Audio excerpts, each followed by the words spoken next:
He's a little wordy. Yeah.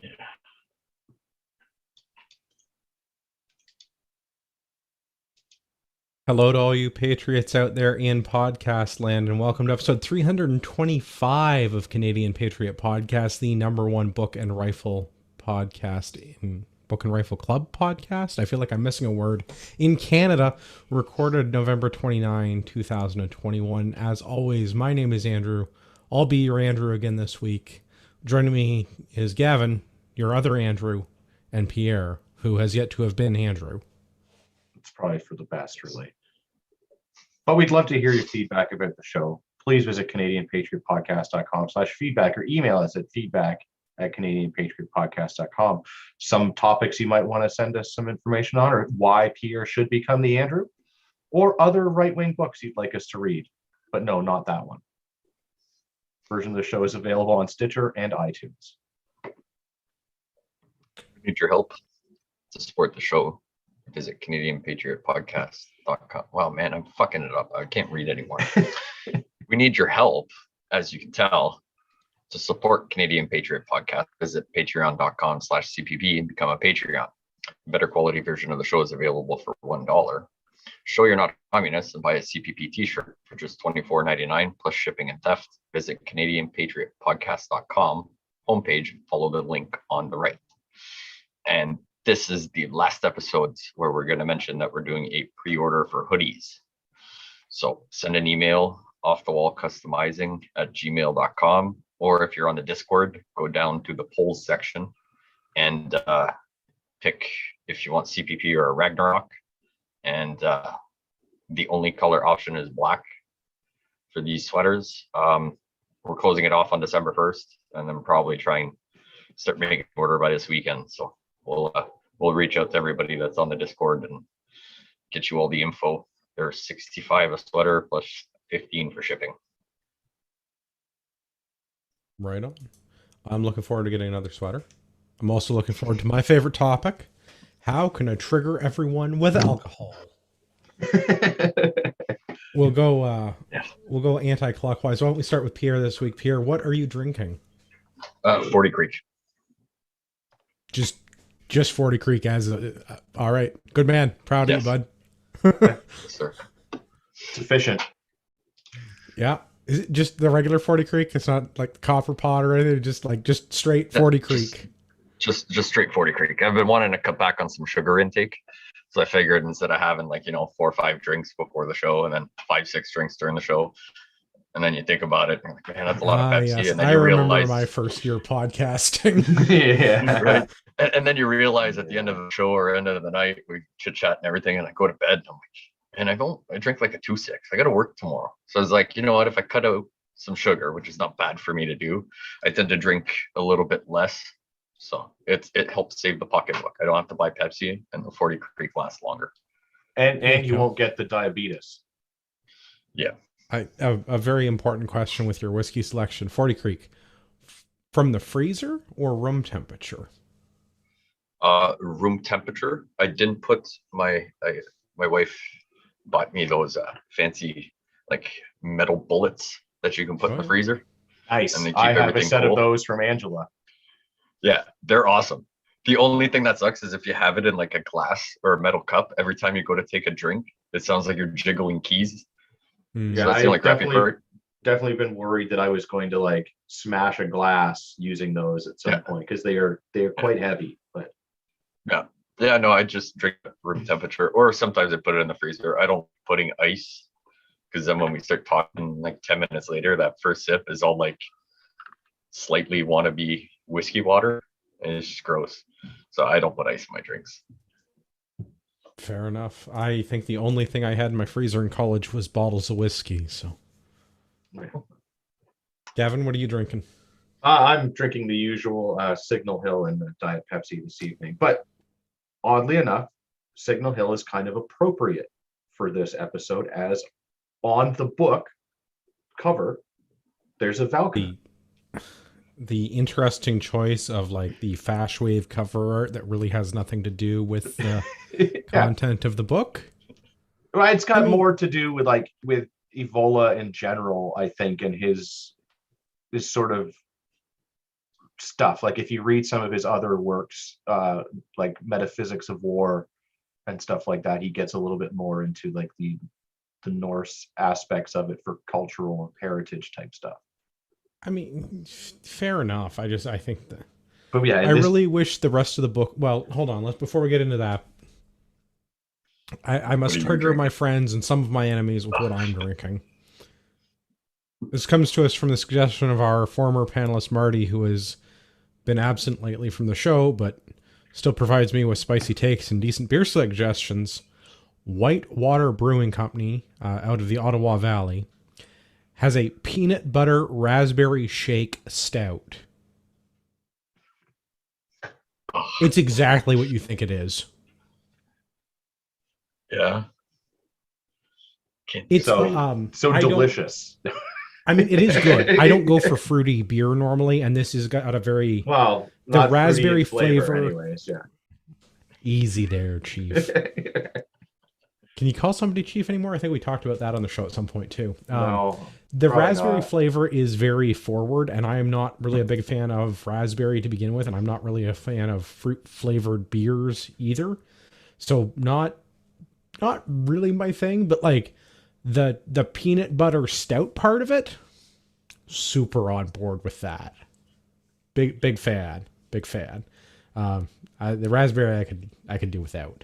Yeah, when I was in school in Peterborough, the local brewery had a raspberry IPA, but like a Keith style IPA, not like a skunk fart in your mouth IPA. But like it wasn't like super strong raspberry. It was just like a hint of it. And it was like, it's not the thing you'd sit down and drink like, 6 or 12 of them. But like if it was summer and you only had time or the ability for like a beer or two, and you had like pasties and you needed to cut through that with something with like a little bit of, sort of acidic fruit flavor to it, it was excellent for that. Like it just had that little bit extra of like refreshing to it. That was kind of nice. But yeah, it's certainly not like, well, it's time to get shitty with the boys and like sit down a 2-4 of it, because that was not a good night. Yeah, I can see that. I feel the same way about this. Like as a dessert beer, after dinner beer, like one of these isn't bad. Not something I'm gonna want to have a whole case of, I don't think. But we'll see how many people write in their hate mail with that. We also have upcoming this weekend, Gavin and I are going to teach a land nav course in Mississauga. If you want to get on that, there are still spaces available. Go to ragnaroktactical.ca, buy a ticket, sort of. Yeah, buy the land nav course, and we're just going to send you instructions on where the secret location is. Yeah. The first step of map reading and land navigation is showing up to the secret location where the class is being held. Don't worry, you can put it into Google Maps. Yeah. Or can you? You can. Yeah, you absolutely can. Yeah, you definitely can. We've also got the Patriot Challenge.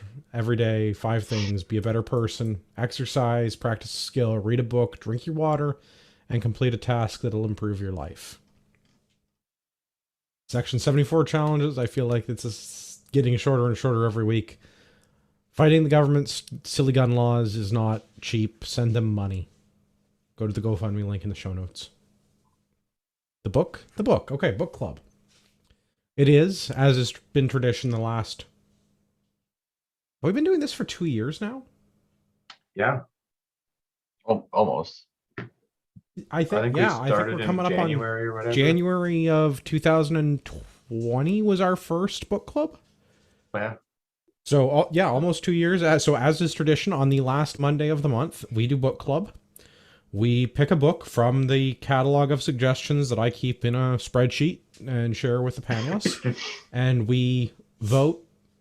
And by vote, I mean 1 or 2 people say, I want to read this thing this month. And then I do my very best to read it. This month's book. Oh, I guess I should also be worth mentioning. Amazon affiliate discount. If you click on the link in the show note, it takes you to Amazon to buy the books that we're doing. We get a portion of the revenue from Amazon through an affiliate program. It doesn't change the price that you pay. It literally takes money away from penis rockets and gives it to me instead. So that Andrew can build his own penis rocket. It's a reasonable size. Not an obscene penis rocket. Well, that it's very modest. So, if you want to play along at home, December book is going to be the Small Unit Leader's Guide to Counterinsurgency, the official U.S. Marine Corps manual. And the January book is the True North Tradecraft Disaster Preparedness Guide, a primer on urban and suburban disaster preparedness by Boris. Boris was on a couple of weeks ago along with Ace. So we're going to do Boris's book in the new year. This month, book club for November, we have a book from Julius Evola. He's an Italian. He's a philosopher. He made me want to stop reading books at one point. Yes. This book was hard, man. We've done a couple of difficult books, like technically challenging reads, like the Peterson book, for example. 12 Rules for Life was a dense book. Like that was a thick with 2 C's, right? Like that was a big boy. This it one turns like, out Evola is not my favorite writer. It's not even that long of a book. Like Peterson was like, how is it just like theoretically dense, if you will? Like it's a long book. It was a big book. Yeah. This one is fairly short, and it's like a collection of essays. Yeah, it is. So it is a collection of essays, and I mean, Evola, guy's born at the turn of the last century, 1898. He lived until 1974. The essays in this particular book, it's a collection of essays around, I want to say aimed at the youth, but I'm still not even convinced, having read it, I want to say 3 times. Although I'm still not sure that I actually understood it all. It is a collection of essays aimed at the youth, and they vary in age. I think the earliest one was like 1938 or 1948, something like that. And the latest one was like 1973. Wow. So like the year before his death.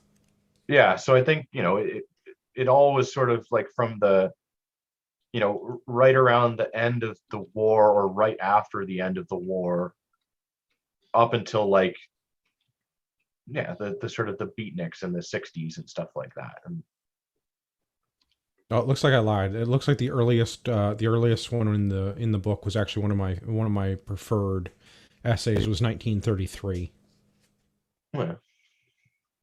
So I guess what you could say is I prefer the original Evola to the newer work. Yeah. In the traditional Italian, of course. Well, I think that's another knock against this book, and not necessarily a knock against Evola or his writing. I feel like more than one person translated this at different times. The vernacular changes even within an essay. And I really found a lot of this to be very, very difficult to follow and very confusing. And some of that was the prose, the language, and specific words and diction that they chose.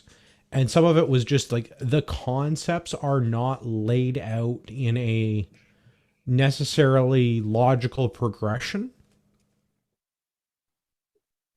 Yeah. I don't know. I had a hard time reading it. It was not my favorite book. Yeah, it was a hard book. I found it jumped a lot too much. Some of it, like, and I've reread a paragraph or chapter or an essay like 4 times, and I think every time I read it, I ended up more confused as to what the essay said, or what. Like I just found he had a really hard time getting his point across. Now, is that due to translation itself? Like, because I'm French, so sometimes I'm like somewhere and I read the English line, I read the French line, and I'm like, no, that's not the same translation. Like if you were to take it word for word, like, or translate what it says in French into English, I'm like, you wouldn't get the same thing. So I don't know if stuff got lost and, did it go straight from Italian to English? I think some of that is, I think and some of it was specific choices in the translation. Again, my particular favorite essay, and I'm going to butcher the German, so other Andrew can make fun of me later because he sprechen Sie Deutsch. the Nuo Satchlikit? Satchlikit? Yeah, let's just go with that. That I think was probably one of my preferred essays, but they specifically chose a different interpretation of both German and Italian words in that essay. And I was like, wait a minute, I don't think this means what I think it means. Because I was familiar with it as like the end of the Weimar Republic and a style of art, like art of the new futurism, like a political philosophy that was emerging in Germany in the 30s. So I was familiar with it from that end. And I'm like trying to relate what the writing is about. And it doesn't match up with what I had already been familiar with from this movement. So it's like, oh, it's because they specifically chose a different translation for this word. While it is technically correct, I find it more confusing. Yeah, but I mean, it could also have to do with like they're writing about a movement that is happening at the time, and we've learned about it after it's already happened, kind of a thing. So, you know, perspective shift and stuff like that. But yeah, I definitely think there was some lost in translations along the way. And I mean, and some of the stuff he sort of talks about is kind of fairly abstract at times. So it's just difficult to describe, even if you had the right words for it. And then, yeah, translating on top of that can be problematic, to say the least. So not to be incredibly pedantic, but I feel like I'm good at that. So the Satchlikit, again, the German, not my first or second language. They choose the term sparseness in English, but I've always heard of it as objectivity, and they go so far as to mention that in the footnotes. And I really feel like sparseness is a poor choice of word by comparison. I will say the footnotes from the translation are excellent. Yep. I found that they really gave a lot of context and were quite helpful in some aspects of reading the book. Yeah. Particularly some of what you just mentioned, Gavin, with the current events and goings-ons. Is had they not said like, oh, this person he's talking about is this guy who's important because of... Yeah. You know, there were definitely cases like that where I am not aware enough of like Italian politics in 1967 for it to be relevant to me to know why that guy is important. Well, and especially if like that person was relevant and important at the time, but ultimately like fizzled out and was a nobody. Like, yeah, who would we know who that is, right? Well, and let me build on what Pierre was saying there. So I reread the first essay, 11 points. I reread that probably 11 times because of it being poorly organized, because I was trying to figure out what the 11 points were.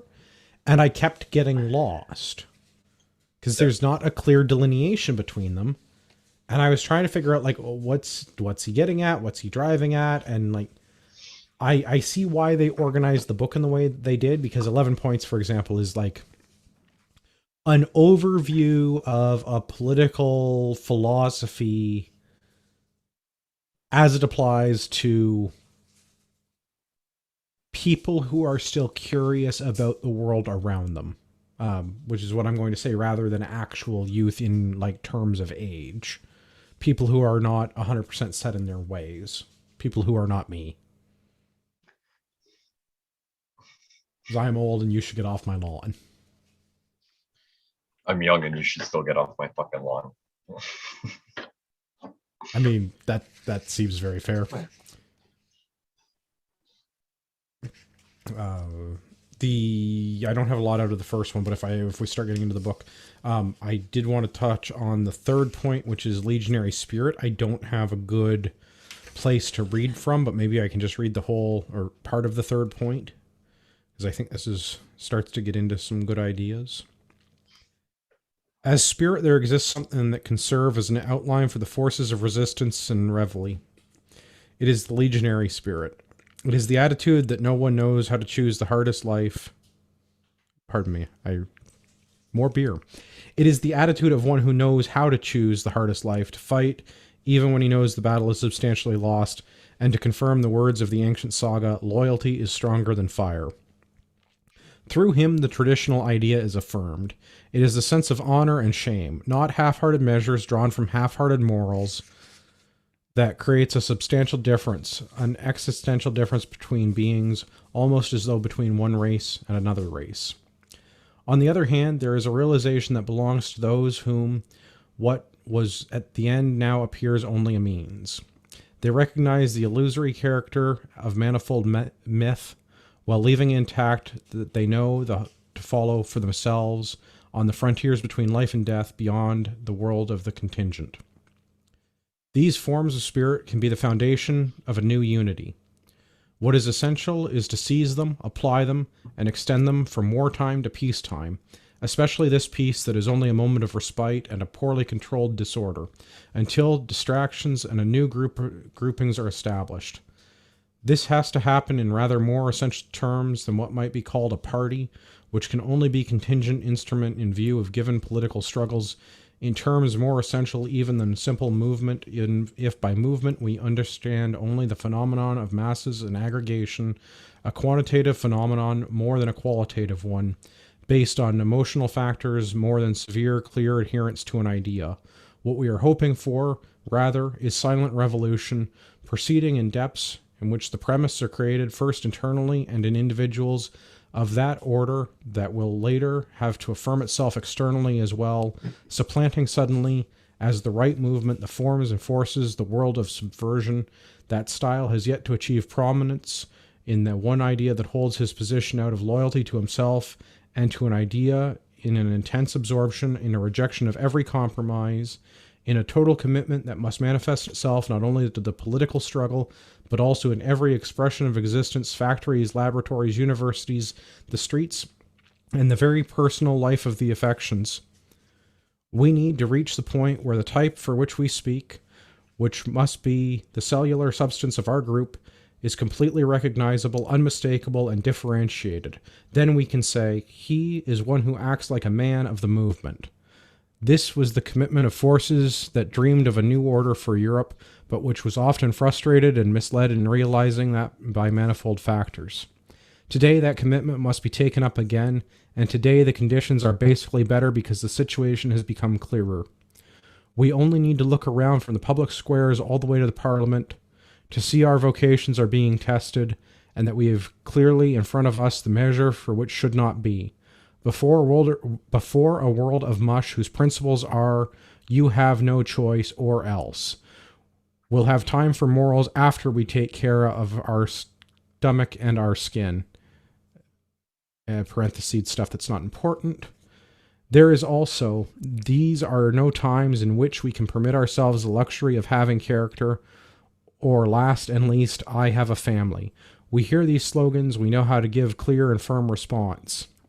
As for us, we cannot act in any other way. This is our life. This is our essence. Whatever positive achievements are accomplished today or tomorrow, it will not be by means of skills of agitators and political operatives, but by the natural prestige and recognition of both men yesterday and even more of the new generation who are capable of so much and thus vouch for their idea. It's dense frickin' language. Yeah. Yes. But I mean, I really like that idea of the Legionary Spirit. So do hard things with good people. Yeah. If you read Metaphysics of War, that basically that entire book is about that concept of, and he goes through, Romans and the Norse gods and even sort of like the Eastern side, of things as well, and saying that all of these different cultures all had these gods and legends and heroes that they looked up to, and it gave them that drive, and that modern society has replaced all of these people that stood for their morals and everything, and replaced it with the merchant class instead of the warrior class. And we need to go back to that older way of doing things. Well, and I like the idea of doing the thing because it is, I'm going to say, morally right. because it's not for the sake of the party, and it's not compromising on your principles, and it's doing what needs to be done or what should be done for the betterment of your own Yeah. in group.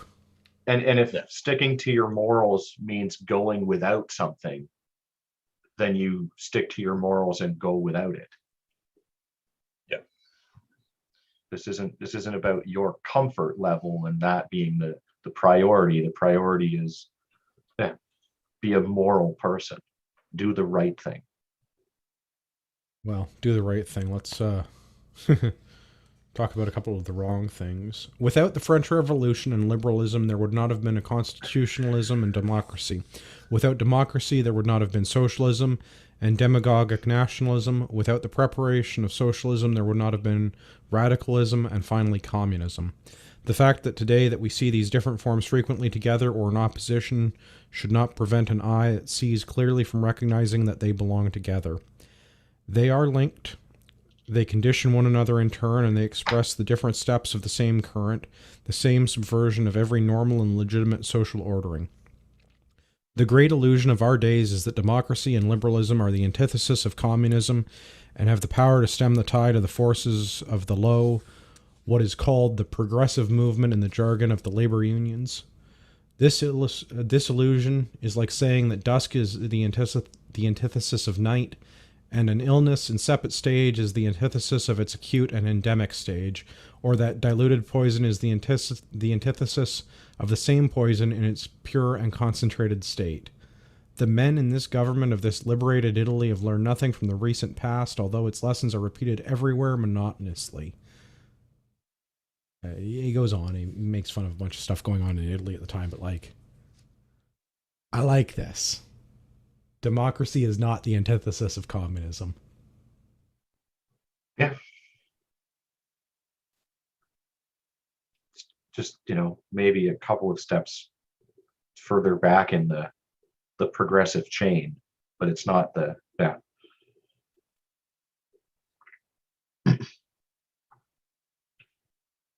Do I want this one? I don't really care about the Trial of Error one. I had one note in that essay, which, whatever.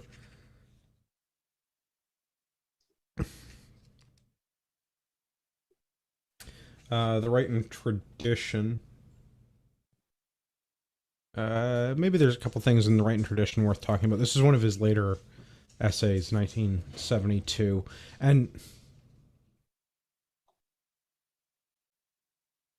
I think it's important to try to understand that Evola is a traditionalist philosopher. Yeah. He's very much in favor of an idealized way of how he perceives things to have been in history. Not necessarily how they were, or not necessarily what they have actually been, but it's almost like an interpretation of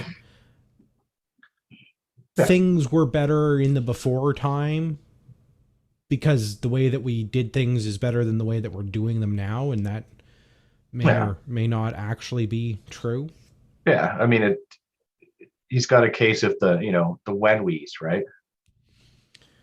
Yeah, and I think some of the when we stuff is valid and some of it less so. Yeah. I mean, his ideal kind of was going back to the Roman way of doing things. Well, I mean, if you're going to pick a group in history, that's not a terrible group to pick. I mean, a well, lot of their stuff has lasted for millennia. Yeah.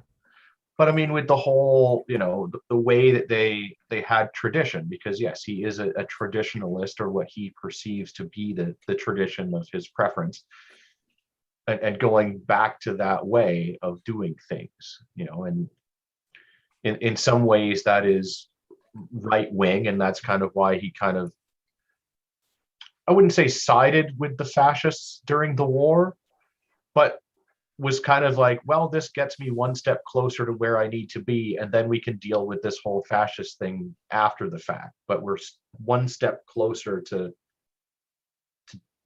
getting back to that, having, heroes and legends and all of the things I'm cool with. Yeah, well, and that was another one of his later essays. They were talking about the different ages, and I think was that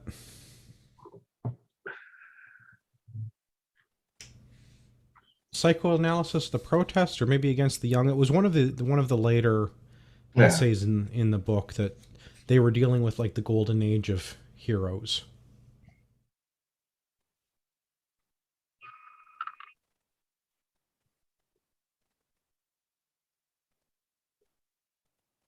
And yes, I would gladly take a horse senator over our prime minister. Thanks, Chris. Chris is playing along at home. Chris read the book. Yeah. And yes, Romans had a horse senator, and we have a clown prime minister, which I feel like we got the worst end of that deal. Yeah, absolutely. Who was one of those horses that answers yes or no by like stomping its hoof? I thought that was Mr. Ed, and I thought he could count, but Yeah, still better than our prime minister. fair enough. Back into the book here.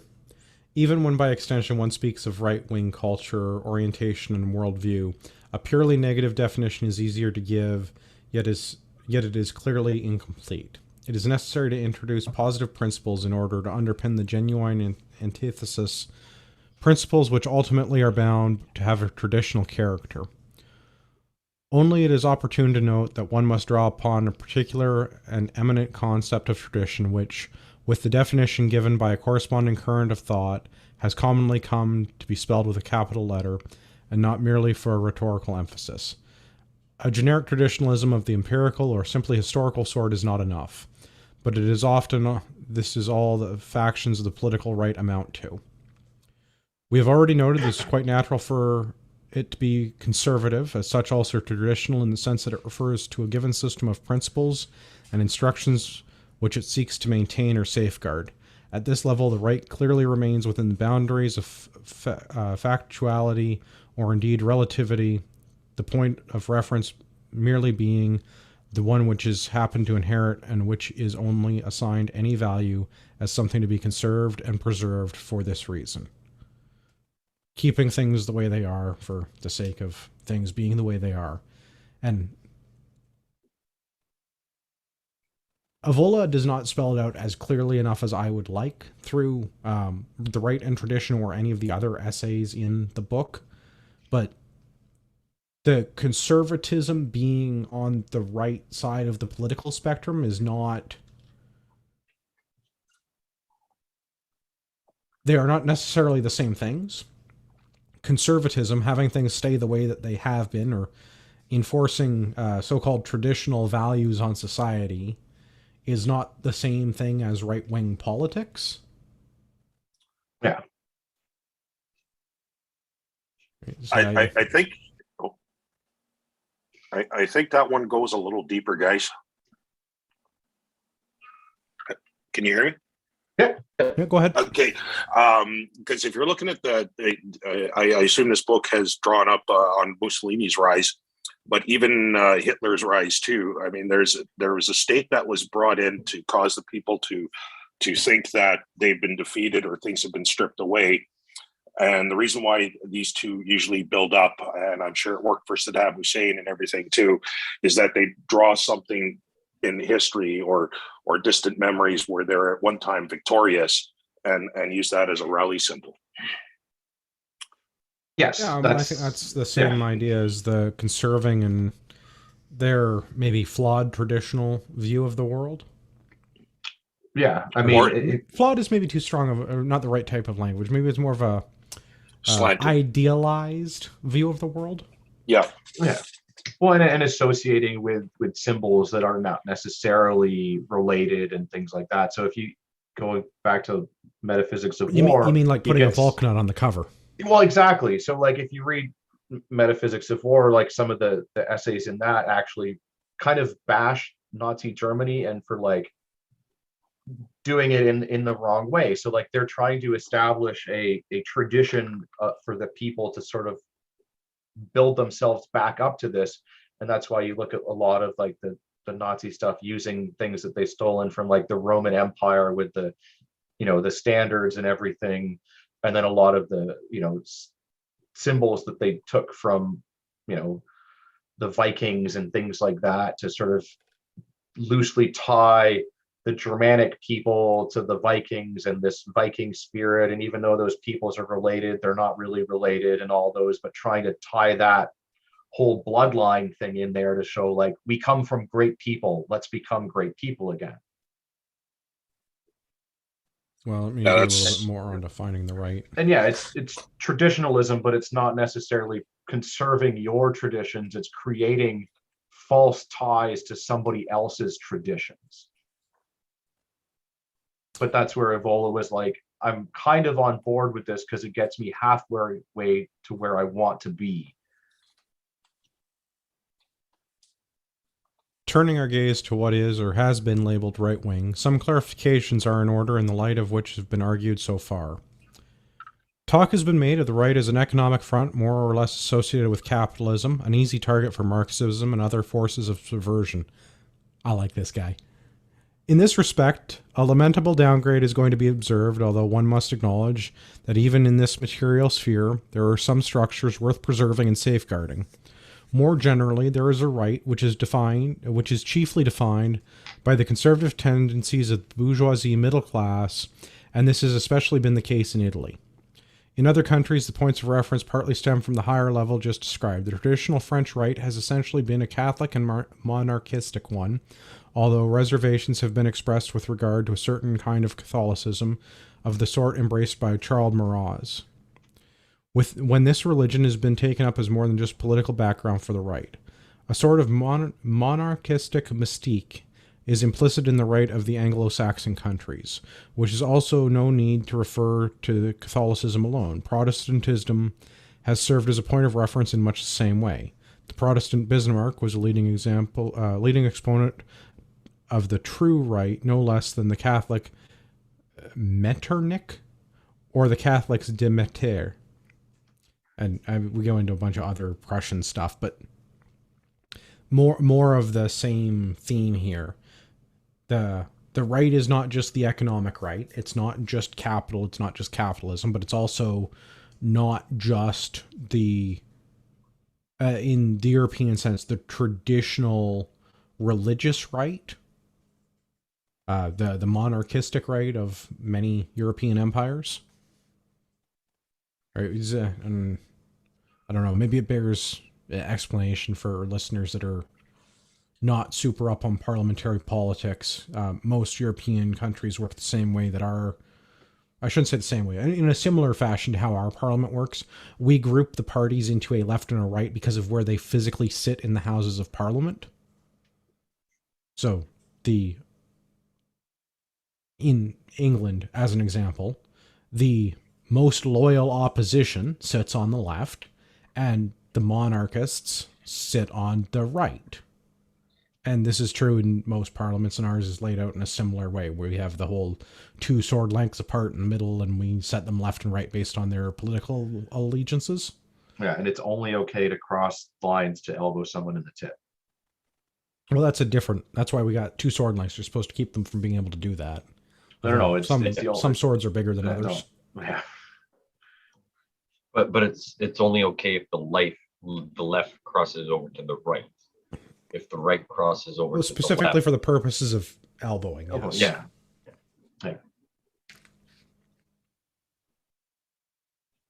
Back into the book. The field of right-wing culture is potentially vast. The historiography and morphology of civilizations ought to play an important part here, since after rejecting all forms of historiography with liberal, Marxist, or progressive leanings, it would be a matter of systemically highlighting everything that embodied traditional principles in previous periods, in such a way as to bring out their paradigmatic character. In this respect, useful contributions have been provided, most especially in the current inspiration by René Gagnon, a true master of our times. Within the limits of our abilities, we too have put ourselves to a similar task since the first part of our work, Revolt Against the Modern World. Based on comparative research, we outlined a sort of doctrine of the categories of the world of tradition. I feel like Uncle Ted was channeling part of this, the whole revolt against the modern world piece. Yeah, I mean, our Absolutely, in that, and a return to traditionalism. But even our favorite gay Nazi was talking about Ebola in his posts on the interwebs the other day. I do feel like there's a lot of similarities between Ebola and things that Donovan has written. Yeah, well, I mean that return to traditional values and a traditional way of living. Well, and do hard things with good people and do things for the sake of them being the right thing to do rather than the easier expedient thing. Yeah. And, you know, also Marxism bad. Yeah, really bad. Democracy, not much better. Well, I mean, I don't often like to quote Churchill, but democracy has been the least bad form of government that we've found so far. Yeah. Something like that. I don't think I have the quote exactly right, but I think you need a cigar in your mouth and you need to be a lot more drunk. Joke's on you.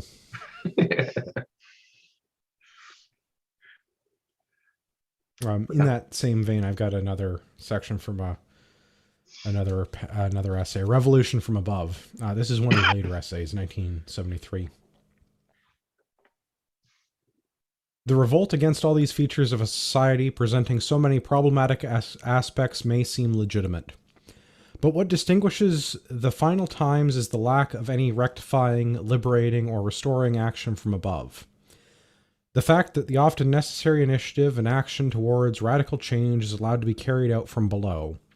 From below, that is, in terms of both lower social strata and lower values.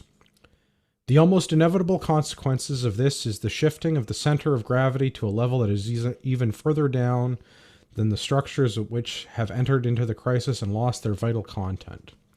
In the socio-political field, the phenomenon takes such precise forms that it is almost superfluous to focus on them. No one can be so short-sighted as to fail to understand by now what the famous expression social justice really means. It's not at all real justice. The distributive justice of some critique based on a principle of inequality is already defined by writers beginning with Aristotle and Cicero.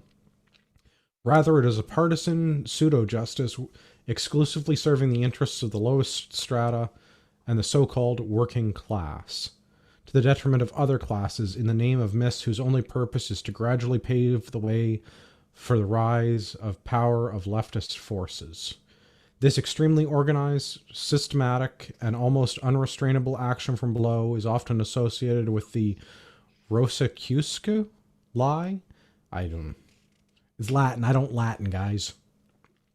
That the natural, healthy, generous man is only found among the lower classes, and hence the ultimate aim of the subversive movement is the new and effective humanism. There is almost no one capable of countering this action with such vigorous reaction. Besides, the principle of reaction ought to consist of this: the principle to denounce the fallacies, defects, and degeneration of the system, for instance, the possibility of taking a hard stance against the bourgeoisie and a certain kind of capitalism, starting from a level that is situated above rather than below it in the name of not so petty socialist or proletarian values, but qualitative, aristocratic, and spiritual ones. Such values should inspire a rectifying action of even more radical sort, provided truly worthy men and groups are found with enough authority and power to prevent or quash any ambition or attempt to carry out the revolution from below. Revolution from above is actually a formula which is already used and partially applied to Bismarck. And it goes on.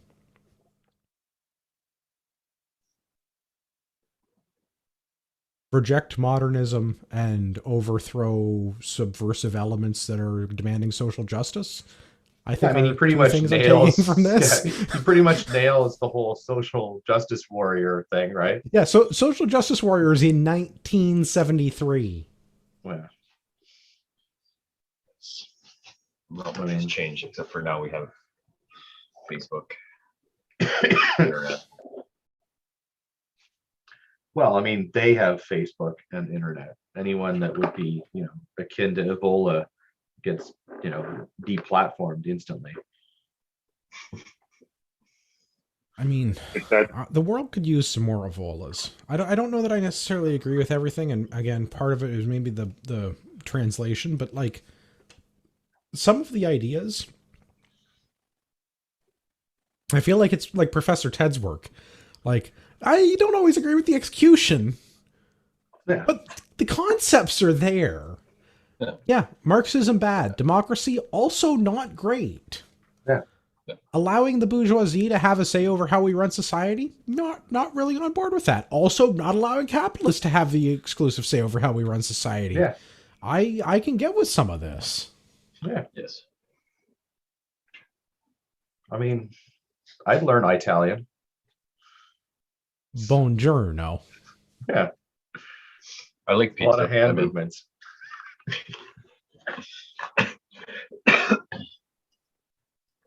Do another one. I've got another little bit short passage here. What it means to belong to the right. Belonging to the right also means being conservative, yet not in the static sense.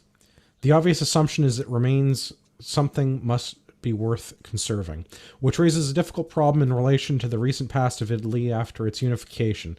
19th century Italy hardly left us any legacy of higher values that are worth safeguarding and which might serve as a foundation.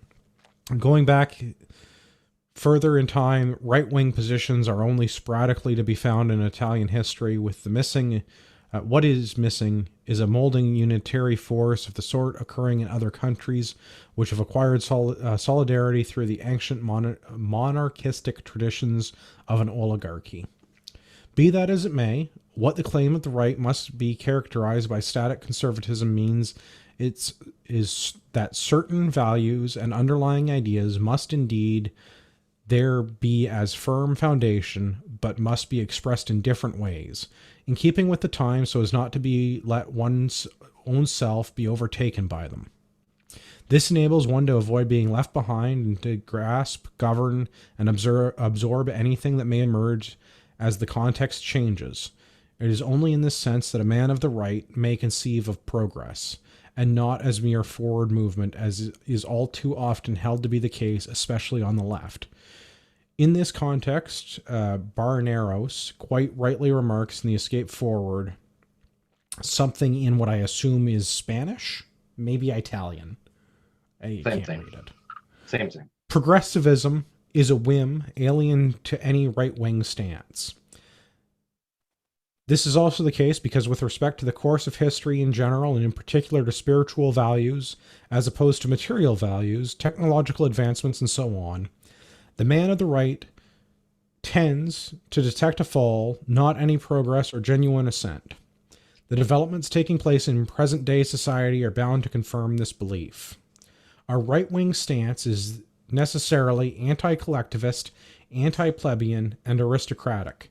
Its positive counterpart is thus to be found in the affirmation of the ideal of well-structured, organic, and hierarchical state governed by the principle of authority. Here, certain difficulties emerge with regard to the issues from when this principle may draw its foundation and consecration. Obviously, it cannot come from below, from the demos, the pace and the Mazians of yesterday and today. This is a particular group in Italy, so don't worry that it doesn't make sense. They do not express the Vox Dei. That's Latin, I know that one. It's like the power of God, the voice of God. See, I actually paid attention in Latin class. I'm just not good at it. Vox Dei, at all. If anything, the very opposite. One must also rule out dictatorial and Bonapartist solutions which can only be transiently valid in emergency situations and under the contingent provisional terms. Once again, we are forced to refer to a dynastic continuity provided in the case of a monarchical regime. That we have in mind is so authoritarian constitutionalism. What this means is a kind of power that is not merely representative, but also active in regulating on the level of decision-making, as already discussed by the De Maestra de Dondeso Cortez with reference to the ultimate decisions, with all personal responsibility this entails when direct intervention is required because the present order is entered into crisis or new forces are looming on the political horizon. More of the same concepts that we were just talking through. Letting too many cooks into the kitchen in a certain respect, but I really like the idea of the right-wing stance being anti-collectivist, anti-plebeian, and aristocratic. putting people into positions of authority and actually wielding that authority for the betterment of the people, for society on the whole. I'm not super sure about some of the Italian pieces of this. Like, I don't know these Mazzinis that are talked about. Yeah, I mean, it's along the, the lines of the Hans Hermann Hoppe kind of a thing, with going back to, like, the aristocracy, where these people are in power because they're put into power. And, if the region doesn't want these people in power, they will oust them from power. And there's some incentive for the person to do a good job at it, because it impacts them financially. Well, I like that idea of monarchy in that respect, that your family, your dynasty, you are personally responsible to the people that you're supposed to be lording over. Yeah.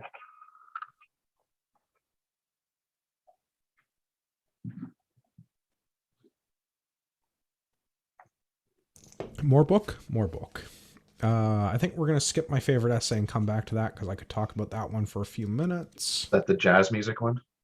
No, the German title one. Yes. Neo-Sachlichkeit. Yeah. The Credo of the New German Generation, circa 1933. So the end of the Weimar Republic, the interwar years. Yeah. We'll come back to that one, though. Well, I just want to touch on one thing kind of quickly here, because, like, you have this guy that's in Italy writing about right-wing views right when, like, fascism is at its peak, and then continues to hold these beliefs long after they are not popular. It's amazing that this guy was not, like, executed somehow by some sort of social justice warrior for having these right-wing traditional values that, I mean, he even himself says are not fascist, and I don't like the fascists, and, like, these guys are morons. Well, I'm glad you just brought that up, because I was just going to argue with you about that. This is not a fascist person or a person with a fascist worldview. And Avola is opposed to fascism in some of his writing. Yeah, like, flat out, like, says the Nazis are dumb. Mussolini and those guys are dumb. Like, but gets lumped into that whole thing because, literally everyone is a Nazi. All right-wing Nazis are Nazis. That's the... Yeah. If you're even marginally to the right enough of Che Guevara, you are literally Hitler. Right? Yeah. But yeah, it's amazing that he managed to sort of continue writing and being public about his views, and not be sort of, I mean, because if you had a guy that was even, halfway as right-wing as this guy is, he would not have a platform and likely would not be alive. Yeah, I'm a little bit amazed that I was able to buy this book on Amazon with some of the content, but at the same time, it's like, he is also an anti-fascist. Yeah. In the true sense of the word, because he's an I-town. So he's even an anti-fascista. I'm glad you got that, Gavin. Thank you. Yeah. Well, I'm going back in. The Youth, the Beats, and the Right-Wing Anarchists. Which is maybe not my favorite essay, but I do... There are some spicy takes in this, though. It's not a bad one, and again, like, Jack Donovan echoes of some of this sentiment, which is maybe why I like this passage. Yeah. A new generation, therefore, is simply accepting of this state of affairs. It shows no real concern and makes foolish use of its unfettered condition, so to speak. When these young people claim that they are being misunderstood, the only answer one can give them is that there is simply nothing to understand about them. That, if a normal order were in force, it would only be a matter of curtly putting them in their place, as one does with a child when their foolishness becomes annoying, invasive, and impertinent. The alleged nonconformism of some of their attitudes, which are actually quite banal, reflect a sort of trend, a new convention. It's the very opposite of an expression of freedom. Many of the phenomena that we have examined in the previous pages, such as the taste for vulgarity and new social mores, may largely be attributed to this youth. Examples would include, and he has a bunch of stuff from the 60s that we don't care about. And if we go forward a little bit, I know I've already discussed in previous pages beats or beatniks, also known as hipsters. They've been the representatives of a sort of anarchistic and antisocial existentialism of a more practical than intellectual sort, some insignificant literary expressions aside. At the time I'm writing these lines, the movement is no longer in vogue or flourishing. It has practically disappeared from the scene or dissolved. Nonetheless, it retains a certain significance because this phenomenon is intrinsically connected to the very nature of our twilight civilization. So long as this civilization endures, similar manifestations are bound to appear, albeit in different forms under different names. In particular, as American society, more than any others, embodies the limits of the reductio ad absurdum of the entire contemporary system, the beat forms, the phenomenon of revolt, have acquired a special paradigmatic character, and of course should not be regarded in the same terms as the foolish youth that has just been discussed, chiefly with reference to Italy. From our perspective, a brief study of certain issues within this context is justified because I agree with the claim made by some beats that, contrary to what psychiatrists, psychoanalysts, and social workers believe, in a society and civilization such as ours, and especially the American one, it is generally the rebel, the misfit, and the antisocial person that that the healthy man is to be found. In an abnormal world, all values are inverted. It is precisely the one who appears abnormal in relation to the existing milieu who is most likely to be normal and preserve some vital energy. I cannot agree with all those who would like to rehabilitate such individuals whom they regard as sick, and to readapt them to society. He goes on about some other stuff about some psychologists that I could not care about. But yeah, beatniks and hipsters. 50 years later, they're still the bane of the crumble of my civilization. Yeah. Yes. I was just thinking, and I looked it up. This guy and Saul Alinsky were basically alive for like the same period of time. Evola was born a little ahead and lived a little bit past. But well, it would have been too fun bad to that sit. Alinsky became a good communist ahead of time. Yeah, it would have been fun to sit those two in a room together. Well, and there is a lot of parallel concepts between these. Well, and I think a lot of parallel concepts between these two authors. I agree, and I think that's kind of like, I don't know, maybe this, I have to see when this collection of essays was put together into this particular volume and see where that coincided with Rules for Radicals and whether this was an answer to that, if you will. But I definitely think he saw that there were these playbooks being put together for people on the other side of the argument. Well, can we talk about that part for a minute? Because the playbook piece, because Rules for Radicals has a set of relatively concrete actions that political organizers can take to achieve an ends. Yeah. A handbook for right-wing youth is less of an instructions manual and more of a cranky old man telling you dumb kids that you need to like shape up and get your shit together. Yeah, but I think, he even, and I've mentioned it on the podcast before, but I think he kind of says like, it's hard. We're playing the catch-up game, right? Like right-wing traditionalist thought hasn't needed to come up with a playbook because it's like, well, this is the way that it's been because this is the way that it's been, and it's the correct way because this is the way that like nature or whatever intended it to be. We don't need to have an argument as to why it's the right way because it is the right way because it just is. Whereas the progressive people have had to do the mental gymnastics for so long, they've gotten very good at playing that game and have created these playbooks where, like, you can't just say, well, it's the right way because it's the right way. That argument doesn't fly anymore, right? And we're playing catch up. I see the point, and it kind of reminds me of I was listening to Dr. Jordan Peterson saying that what goes through right-wing or conservative people is, why always constantly reinvent the wheel? It's worked this long for this much time. Liberals are always trying to reinvent the wheel. The issue is that you need some liberal thought in a conservative circle, and a liberal. You need some liberal thought in a conservative circle, and a conservative needs a liberal to kind of push the bounds. In a nutshell, why not reinvent the wheel? But let's find a different material for the rubber.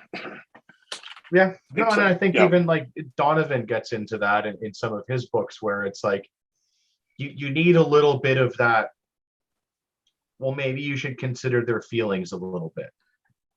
But the problem is when you start like, well, maybe you should consider the feelings of a person well on the other side of the world that you will never meet, never have anything to do with, and like all these other things, and their feelings are more important than yours.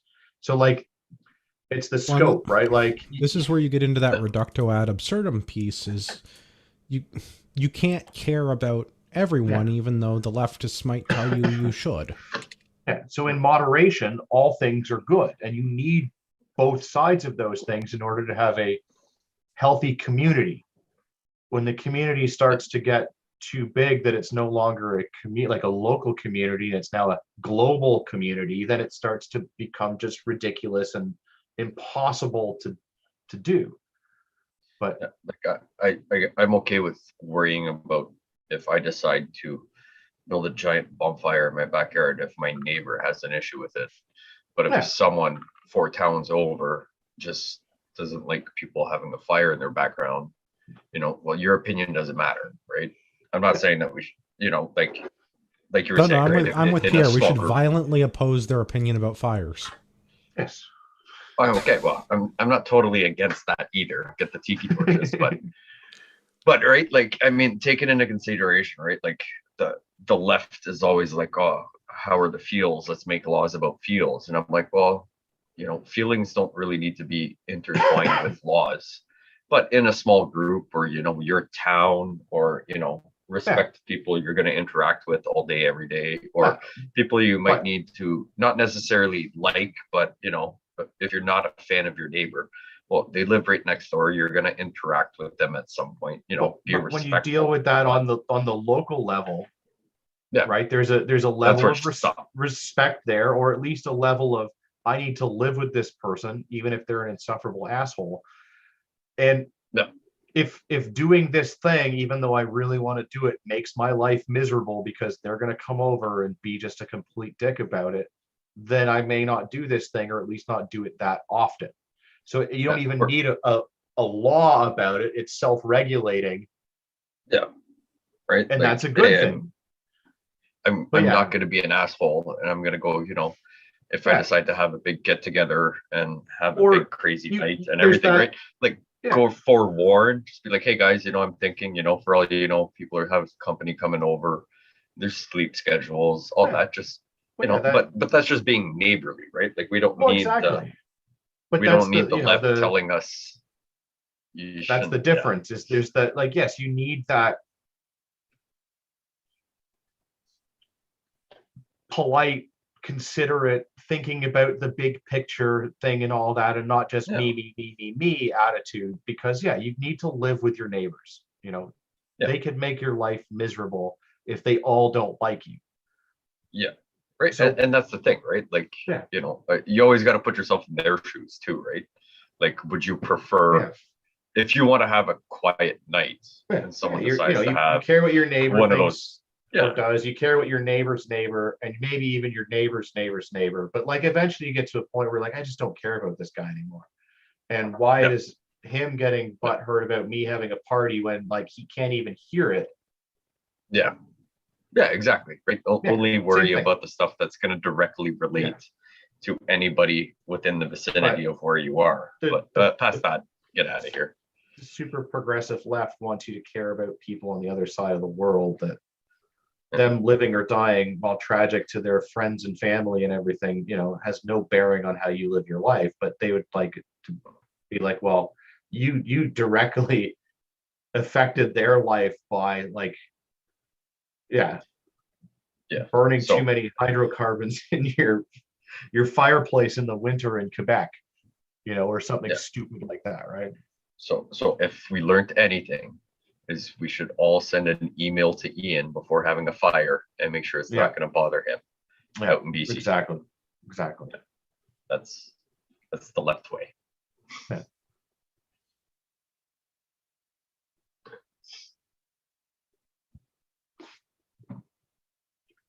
I don't think I have any more highlighted passages to read through. Do you guys got anything else for this book? No, I mean, I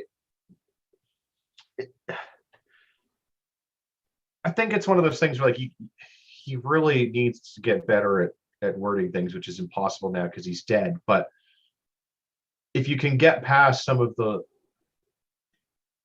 highly intellectual language and translation errors, I think there's a lot of really good points to take away from this. I really and maybe wish some more modern concrete set of points, though. That would be if somebody wants to give me the Cole's Notes version, but the Cole's Notes is actually just the so what do I do?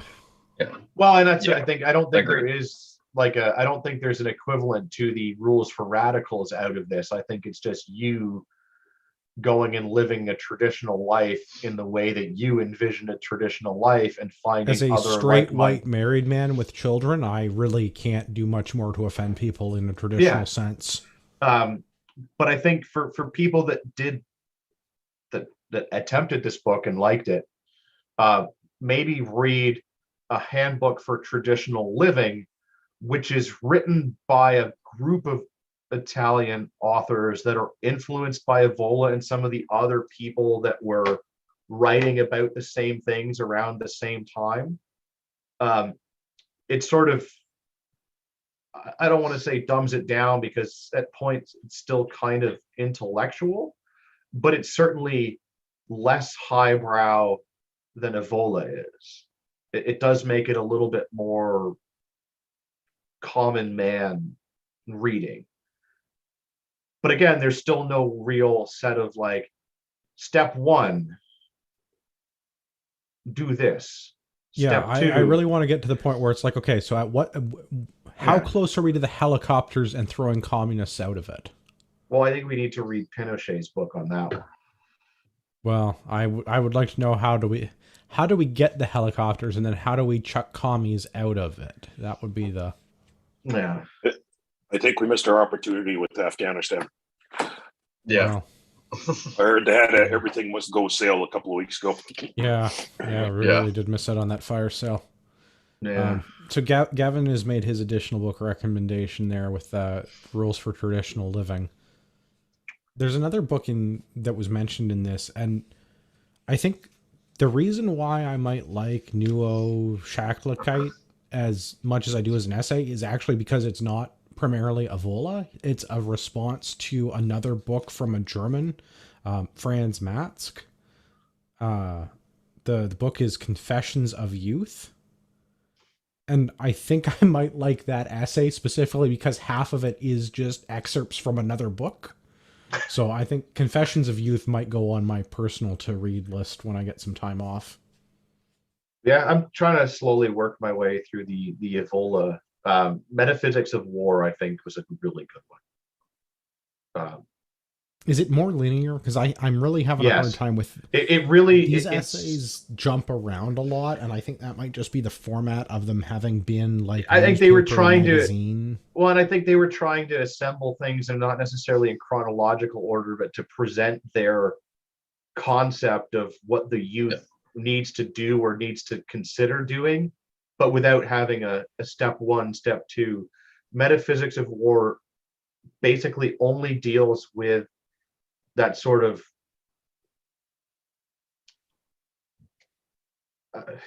like having a higher purpose and having those heroes and legends and everything to look up to and aspire to, and living your life trying to attain that level of awesomeness, if you will. Oh, I will. But like Definitely. he comes at it, you know, and for a guy that's, you know, lumped in with fascists, he certainly talks a lot about like the Muslim people and the way that they went at it. So one of the things he compares is like the Crusades, and you had these two groups of people that were completely different, yet were both traditional people in that they're doing all of the things, and their reasons for going and doing the thing were the same at their core. You know, and he looks well upon all of those people because they were living their best life, if you will, at least in the traditional sense.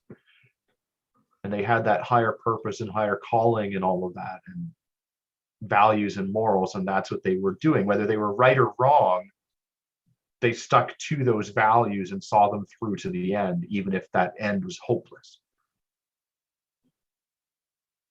I mean, it's still a Vola, so it's still a little highbrow, but like, I think it was a little bit easier to digest than this particular book. Although maybe that's just because I'm used to his way of writing and stuff now.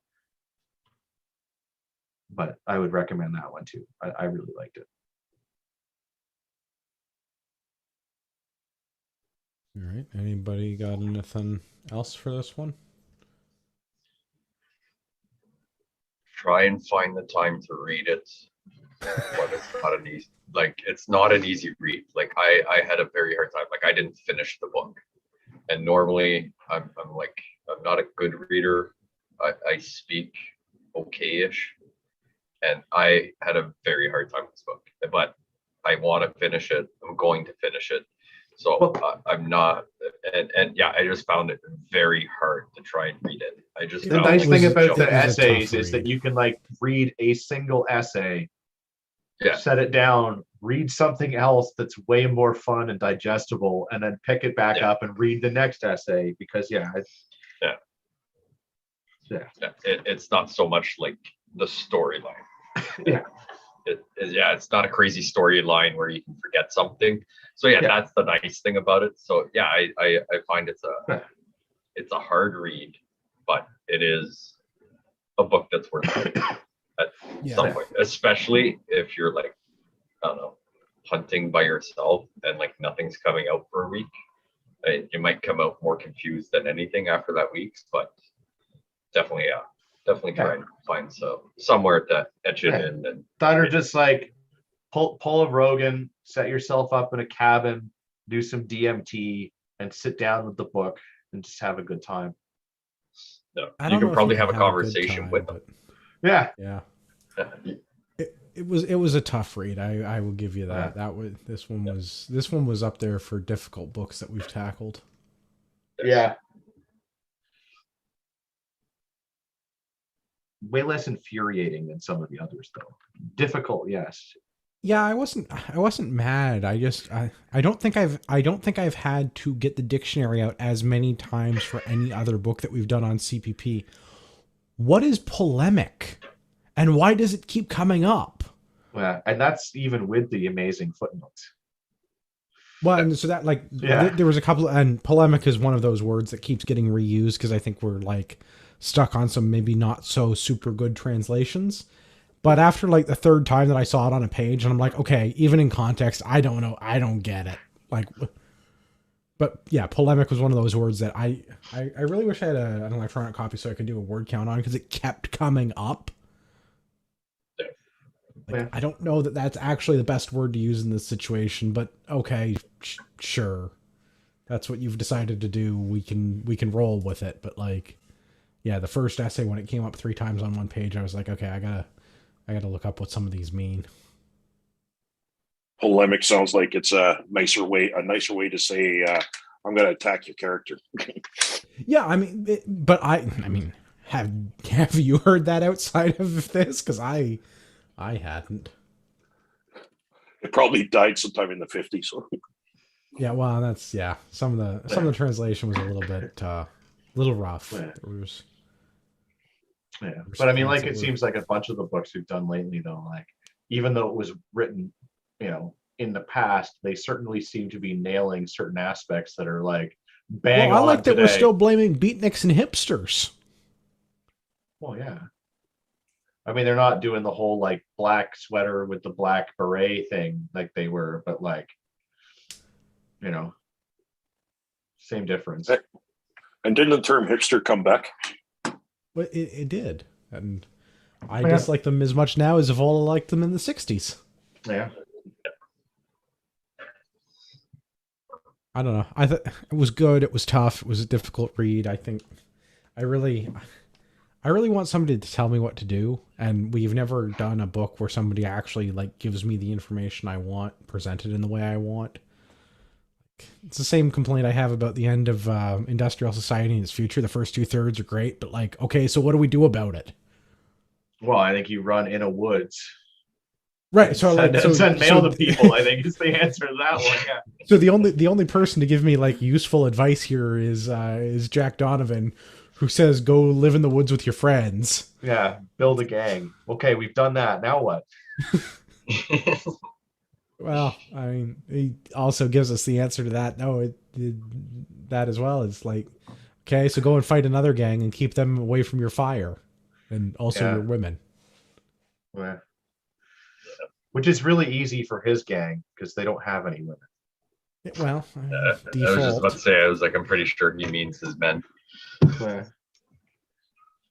Default. Yeah. Started a raiding party and grabbed their conch. You got to be careful grabbing people's conch. Yeah. So precious warriors and all that. Yeah, that's a hashtag me too if I've ever heard of one right there. I guess I have to defend myself. Sorry, Your Honor. I was reading Lord of the Flies.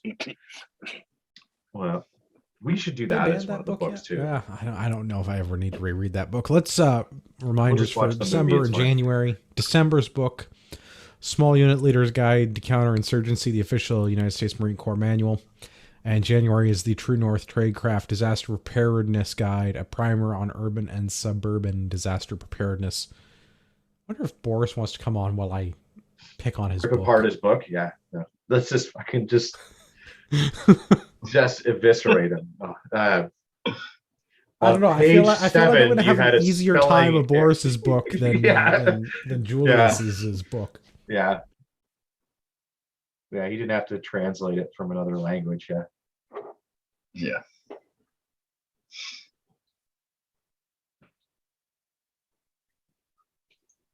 I guess we should go around. Jason is here. Jason missed the beginning. Why don't we start there? Jason, were you drinking? Water. All right. And you don't have any social media to plug, right? I don't have to put actually, I got my website sort of started. So if you want to reach me via email, it's info@nwadventure.ca. I was really hoping it was NWA Adventure. No, ND Adventure is the webcam footage from the gun club during holster classes that go awry. No, NW. Yeah, thank you. is a different one, and that's Jason's thing. Yeah. Yes. No, negligent discharge adventure is the secret footage from the gun club during holster classes. Yeah. Is that on the dark web?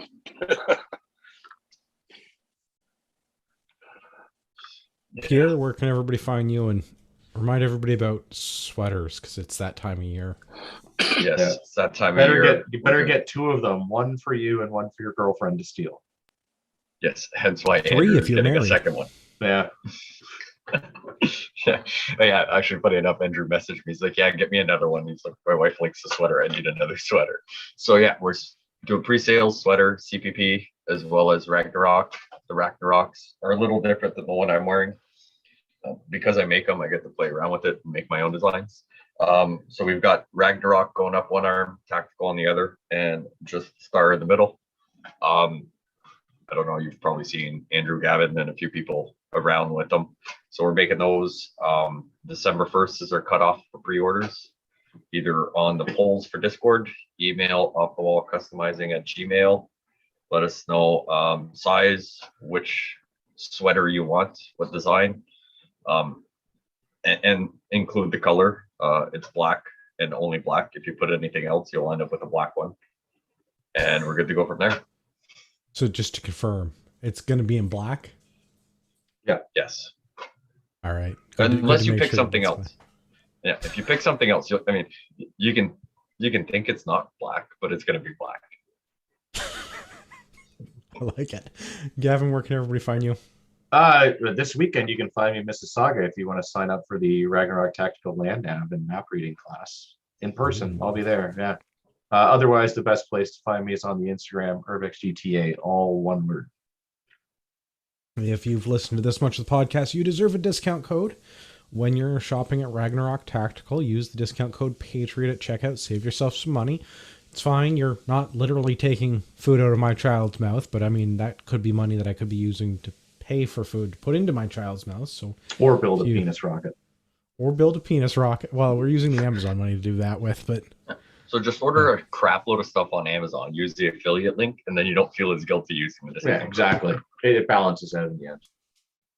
Yeah, well, I mean, I people have reasons why they do or don't like Amazon, and like I get it, but yeah, diapers are expensive, and Amazon is convenient. So yeah, sure.